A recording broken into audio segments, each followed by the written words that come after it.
자, 문법 번역식 교수법 두 번째 시간입니다. 자, 지난 시간에 이어서 문법 번역식 교수법의 특징 이어가겠습니다. 자, 이 문법 번역식 교수법은 첫 번째, 복잡하고 이해하기 어려운 문법을 빠른 시간에 모국어로 설명하여 이해시킬 수 있다. 문법 중심 또 번역 중심이기 때문에 그냥 교사가 일방적으로 일단 전달해야 되기 때문에 그 수업 시간 자체는 이 같은 양이라 하더라도 그 일정한 어떤 수업 내용을 학습자들에게 전달하는 시간은 빠릅니다. 그래서 뭐 최근에는 좀 그 비중이 좀 줄어들긴 했지만 국내 어떤 영어 교육, 중국어 교육처럼 외국어 교육뿐만 아니라 외국의 한국어 교육에서도 많이 사용됩니다. 그러니까 과거의 교수법으로 이렇게 사용되는 경우가 많아요. 자, 이렇게 사용되는 원인은 몇 가지가 있을 수 있습니다. 일단은 과거에 이런 문법 번역식 교수법으로 외국어를 배웠고 그런 교수법에 익숙한 교사들이 수업 현장에서 교육을 할 경우에 이 문법 번역식 교수법을 크게 벗어나지 않는 경우가 있습니다. 이 교사의 영향이 있을 수 있고요. 두 번째는 이런 어떤 교수법에 대한 다양한 교수법을 적용하기 힘든 어떤 수업 환경, 교육기관의 어떤 상황 이런 것들이 또 작용할 수도 있습니다. 그래서 실제로 외국에서 이제 뭐 외국에서 한국어 교육을 전공하는 어떤 학부라든지 그런 곳에서 읽기 수업 이런 것들은 사실 일주일에 3학점짜리 수업에 많은 양을 다루기가 쉽지 않습니다. 그리고 실제 외국에서 한국어 교육을 하는 교사들의 대부분 이제 모국어 교사, 우리 한국어 원어민 교사가 아니라 그 나라의 모국어 교수나 강사들에 의해서 수업이 이루어질 경우 대부분 모국어로 또 진행되죠. 그래서 어떤 읽기 수업이라 같은 경우에서는 특별히 모국어로 진행되는 데다가 아무래도 번역 위주의 수업이 많이 이루어지기도 합니다. 지금까지도. 그래서 우리가 이런 어떤 전 세계에 있는 한국어 교육 현장에서 다양한 새로운 교수법에 대한 어떤 세미나라든지 워크숍 이런 것들이 지속적으로 이루어지고 있고 현재 우리 국가기관인 뭐 세종학당이라든지 이런 기관에서도 외국에 있는 세종학당의 교원들을 이제 훈련하는 그런 다양한 어떤 기회들을 지금도 꾸준히 많이 만들고 있죠. 그리고 수업 자료들도 이미 많이 나와 있고요. 그래서 이런 것들이 최근에는 많이 개선되고 있기도 하고 그럼에도 불구하고 문법 번역식 교수법의 어떤 장점들 이렇게 빠른 시간에 모국어로 설명하여 이해시킬 수 있다. 이런 어떤 장점들을 배제하기는 참 어렵기 때문에 아직까지도 많이 활용되고 있는 문법 부분이기도 합니다. 자, 어쨌건 그렇게 외국에서 문법 번역식 교수법으로 수업이 이루어지기 때문에 그로 인해서 외국에 있는 학습자들이 문법적 지식은 있지만 말하기 능력이 떨어지는 경우도 이제 많이 있죠, 사실. 우리도 한국 사람도 과거에 이제 영어를 이런 문법 번역식 교수법 위주로 배웠을 때에는 아무래도 구어보다는 문법 중심 번역 죄송합니다. 문법 중심 번역 중심으로 수업을 했기 때문에 시험은 잘 보는데 문법 규칙은 잘 아는데 말하기는 잘 못하는 경우가 있습니다. 실제 외국인을 만나면 벙어리가 되는 경우가 있죠.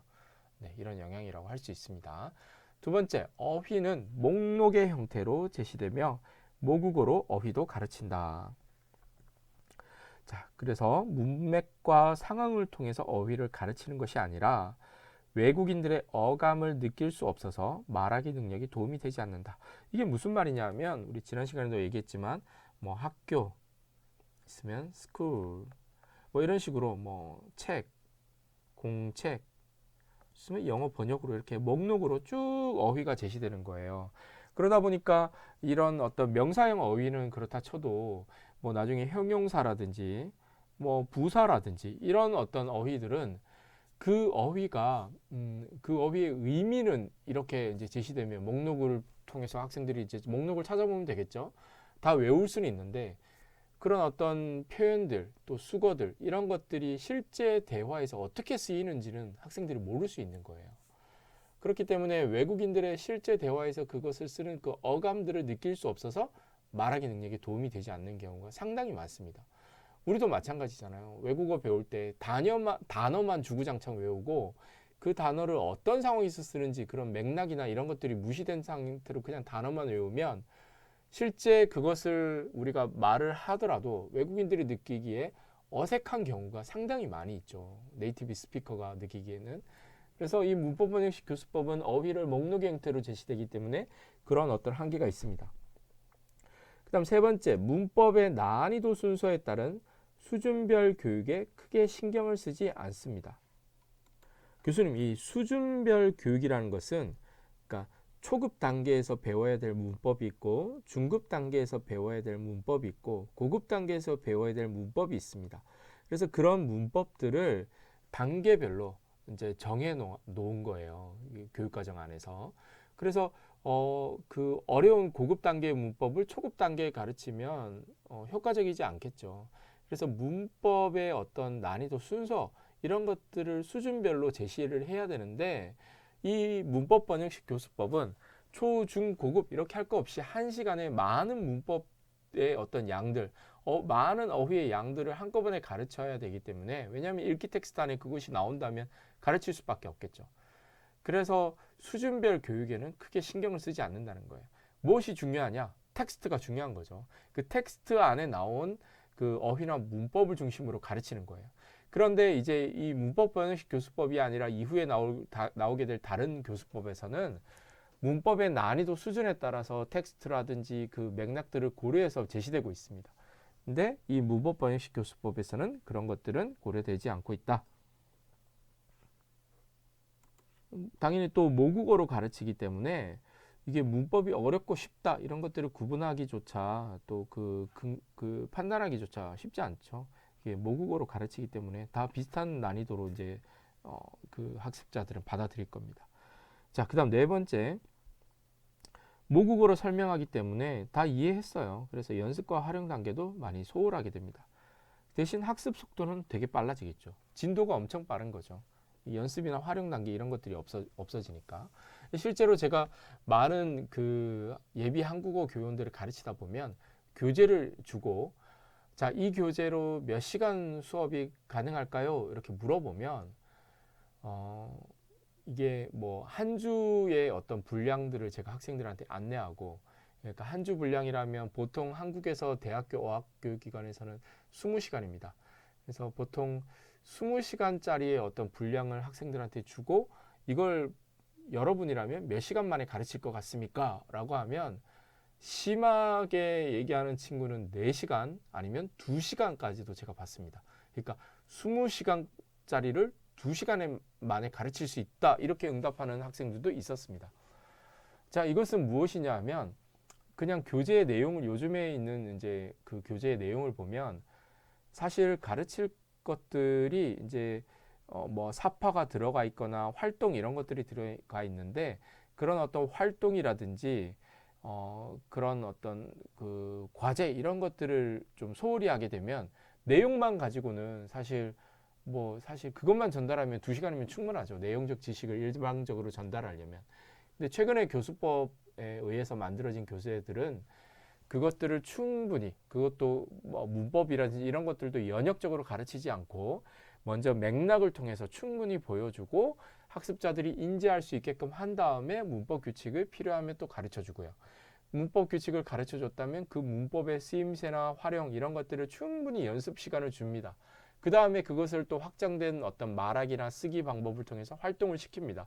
이런 모든 것들을 이제 다 다루려면 내용적 지식만 전달할 게 아니라 활용 단계까지 하면 이제 2시간이 아니라 20시간까지도 늘릴 수 있다는 거죠.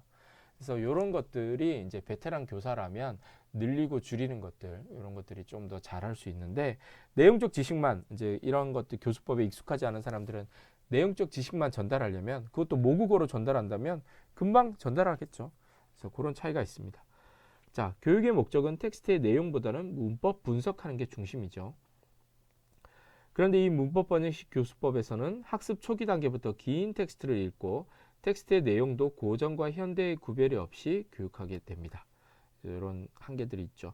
그 다음 수업 내용의 대부분은 모국어와 목표 사이의 번역이며 발음은 다루지 않는다. 이런 것들이 문법 번역식 교수법의 특징이라고 할 수 있습니다.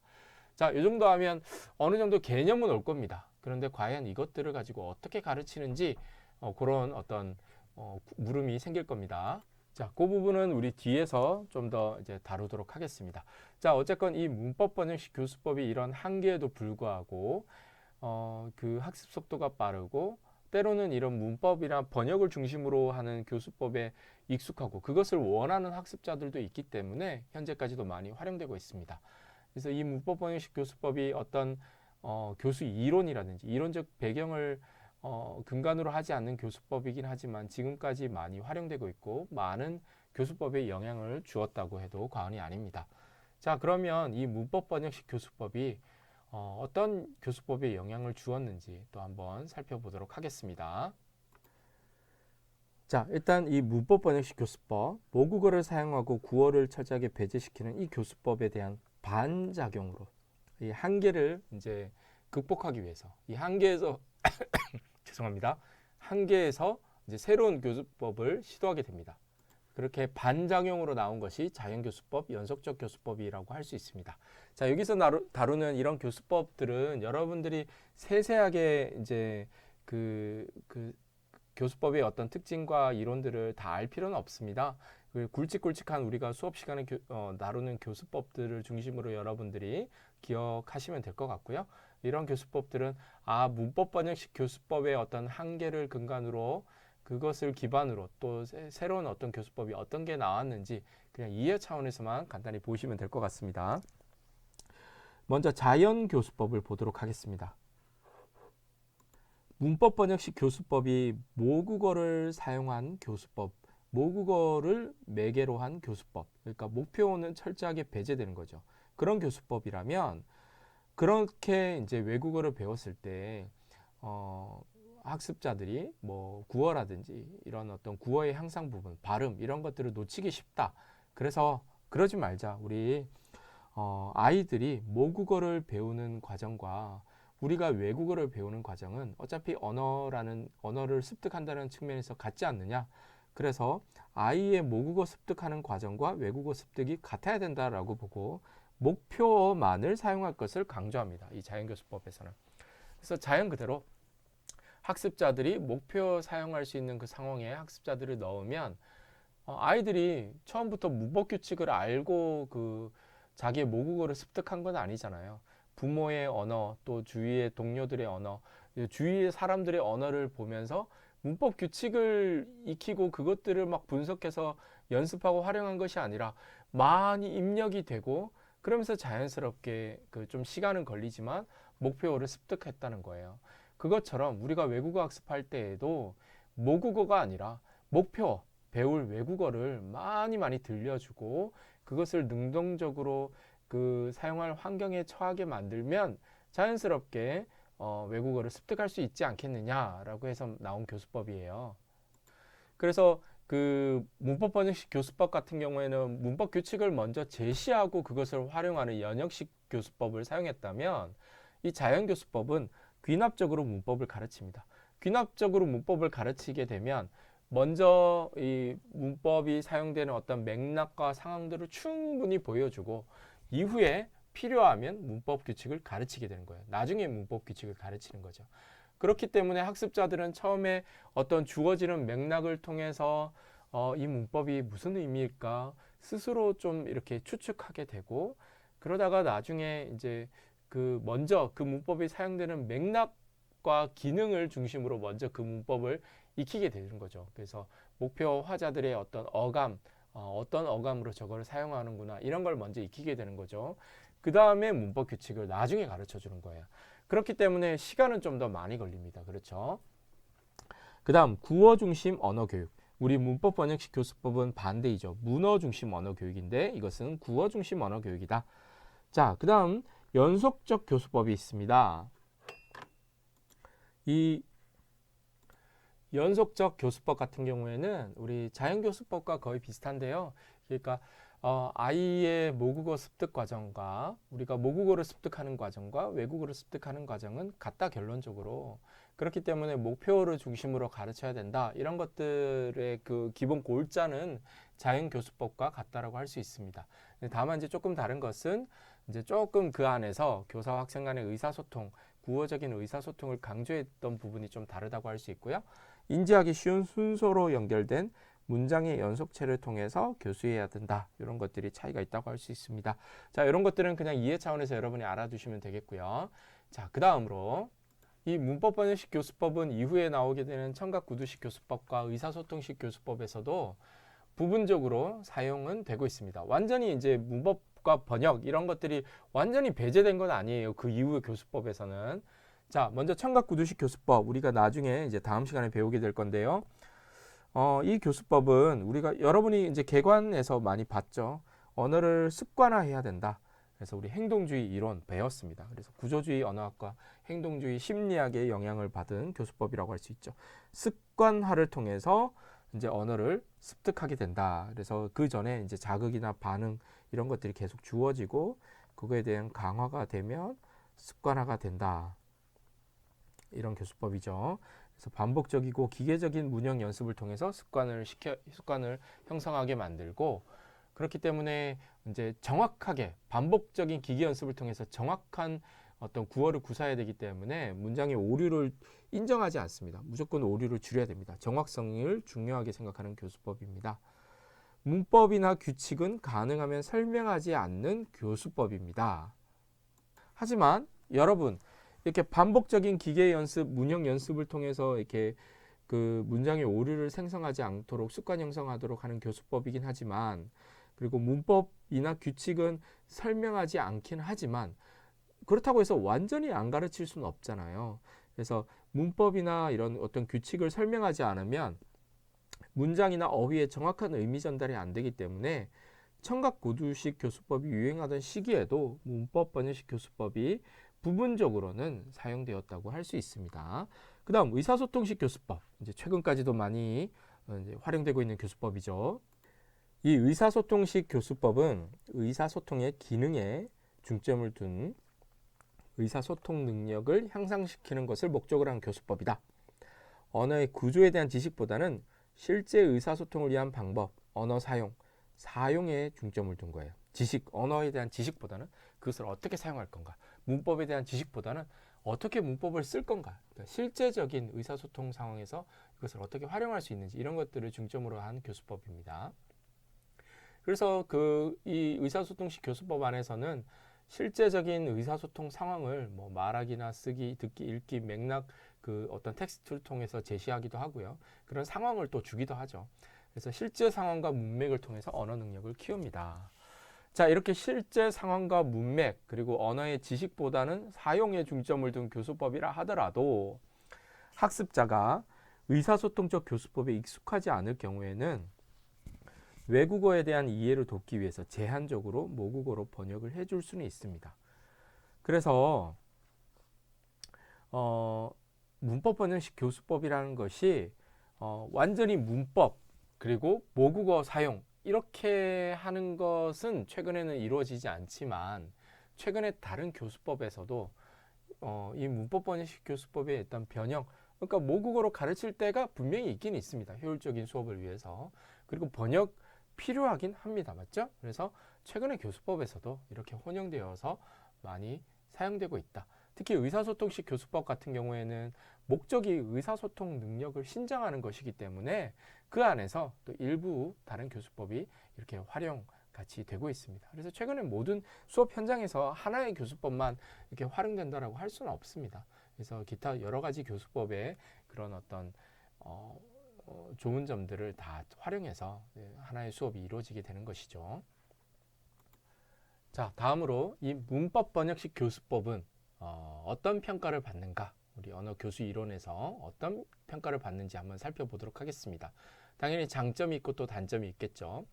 자, 첫 번째 문법 번역식 교수법은 문법 규칙을 철저히 익혀 정확성을 기르고 읽기와 번역을 권장한다는 장점이 있습니다. 그래서 이런 장점들 덕분에 여러 한계에도 불구하고 지금까지도 많이 활용되고 있는 부분이 있죠. 두 번째, 번역은 언어학습의 특정의 역할을 할 수도 있고 제2언어의 문법 체계를 이해하려는 학습자들에게는 필요할 수도 있습니다. 또한 교사 중심적이므로 상대적으로 적용이 쉽습니다. 제가 이제 과거에 가르쳤던 학습자 중에 엄청 똑똑한 학습자가 한 명 있었는데요. 어, 미국에서 이제 언어학 석사를 하고 한국에 이제 엄청 그 좋은 대학에 이제 박사과정, 국어국문학 박사과정으로 이제 진학하려는 학생이었습니다. 한국의 고전 문학 작품을 틈틈이 거의 뭐 취미처럼 들고 다니더라고요. 그래서 근현대 문학 작품 뭐 이런 것들을 들고 다니더라고요. 근데 여러분도 아시겠지만 지금 현대 국어와 예전의 국어의 어떤 쓰임새 또 표현도 많이 다르죠. 그러니까 외국인이 그런 한국의 근대 문학 작품, 고전 문학 작품을 읽고 이해하는 것은 쉽지 않습니다. 그럴 때에는 그런 어떤 문학 작품을 읽고 이해하기 위해서 이 친구에게 필요한 것은 뭐 구어의 어떤 표현과 쓰임새 이런 거보다는 그 문어 중심의 그 문법의 어떤 쓰임새, 문법의 규칙, 그리고 그 의미, 번역할 때 어떻게 이게 번역될 수 있는가 이런 것들이 그 학습자에게는 필요한 그 수업이라고 할 수 있겠죠. 그래서 이런 어떤 번역 수업하는 것들 이런 것들이 필요한 학습자도 분명히 지금도 존재하긴 합니다. 그리고 아무래도 학습자가 아니라 교사 중심적인 수업이 되기 쉽죠. 그렇기 때문에 교사 입장에서는 그냥 하기 쉬워요, 사실. 맞죠? 그래서 저도 어떤 수업을 구성할 때 수업 시간에 학생들과 조별 활동을 하고 막 이렇게 계획하고 하는데 사실 가르치는 입장에서 저 혼자 그냥 일방적으로 전달하면 쉽습니다. 조별 활동에서 어떤 결론이 도출되게끔 각 조마다 신경을 쓰고 그 조별 활동을 돕는 어떤 자료를 제공하고 조별로 어떤 피드백을 제공하고 이런 것들이 학습자들이 느끼기에는 어떨지 모르겠지만 교사 입장에서는 상당히 번거로운 일들이죠. 근데 이 문법 번역식 교수법은 교사 중심적이기 때문에 상대적으로 적용이 쉽습니다. 그 다음 세 번째, 언어를 지나치게 규칙의 덩어리로 강조한다는 점. 학습자를 제1 언어의 지배에서 결코 벗어나게 하지 못한다는 그런 연습 기법에 한계가 있습니다. 이건 단점이라고 할 수 있죠. 그래서 문법 규칙으로만 그 거의 수업 내용이 구성되기 때문에 언어를 지나치게 규칙의 덩어리로 이제 강조하게 되면 또 학습자 입장에서 지루한 수업이 될 수 있죠. 맞죠? 언어에는 어떤 문법 규칙 외에도 다양한 어떤 요소들이 포함되어 있습니다. 언어 교육에는. 맞죠? 그리고 학습자들이 모국어로만 계속 가르친다면 목표에 소위 우리가 말하는 귀가 열리지 않는 경우가 있습니다. 그래서 이런 어떤 한계들이 있고요. 그리고 학습자에게 제시되는 암기할 과제의 양이 매우 많습니다. 학습자 중심이 아니라 교사 중심이기 때문에 그 텍스트에 나오는 그런 어떤 그 어휘나 문법들은 다 그 시간에 배워야 되겠죠. 그래서 양이 많습니다. 자, 그 다음 현대 외국어 교육의 목표인 의사소통 능력의 배양이 어렵다고 할 수 있죠. 당연하죠. 문어 중심이기 때문에. 자, 그 다음 언어의 본질이 음성이라는 근대 언어관에 맞지 않습니다. 문자 중심의 그런 어떤 교수법이기 때문에 근대 이후의 언어관은 다 국어 중심이에요. 우리 다음 시간부터 배우게 될 교수법들은 다 이제 구두 언어, 국어 중심의 어떤 교수법인데 이 문법 번역식 교수법은 그런 부분에 있어서 좀 맞지 않는다고 할 수 있죠. 그 다음 규칙의 학습이 활용을 위한 규칙이라기보다는 그저 규칙을 위한 규칙에 머무르기도 합니다. 그래서 의사소통 교수법이라든지 다른 교수법에서도 규칙은 배웁니다. 하지만 거기에서 나오는 규칙은 어떻게 하면 실제 생활에 잘 활용하게 할 수 있을까?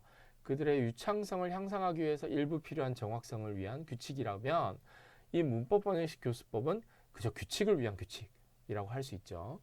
그 다음 정상적인 규칙보다 예외적인 규칙이 또 중시되기 쉽고요. 많은 학습자의 학습 의욕이나 동기를 사실 충족하지 못합니다. 아까 제가 말씀드렸던 그 어떤 한국에서 박사학위를 하려고 하는 외국인 같은 경우에는 그 사람에게는 어떤 고전 문학 작품이나 근대 문학 작품 이런 것들을 번역하는 게 재미있을 수는 있어요. 하지만 그 외에 다른 사람들에게 이렇게 번역 중심, 교사 일방적인 수업 이런 것들은 사실 지루한 수업일 수밖에 없죠. 그러니까 어떻게 하면 학습자들이 학습 동기를 끝까지 간직하면서 수업을 끝까지 마무리하기까지 이끌어갈까? 이런 것이 최근의 교수법에서 주요한 교사의 역량이라고 할 수 있는데 그것이 배제된 교수법이라고 할 수 있습니다. 자, 이렇게 해서 여기까지 문법 번역식 교수법에 대해 이모저모에 대해 살펴보았습니다. 다음 시간에는 우리 문법 번역식 교수법으로 수업을 구성했을 때 어떻게 구성할 수 있는지 한번 간단하게 살펴보도록 하겠습니다. 고생하셨습니다.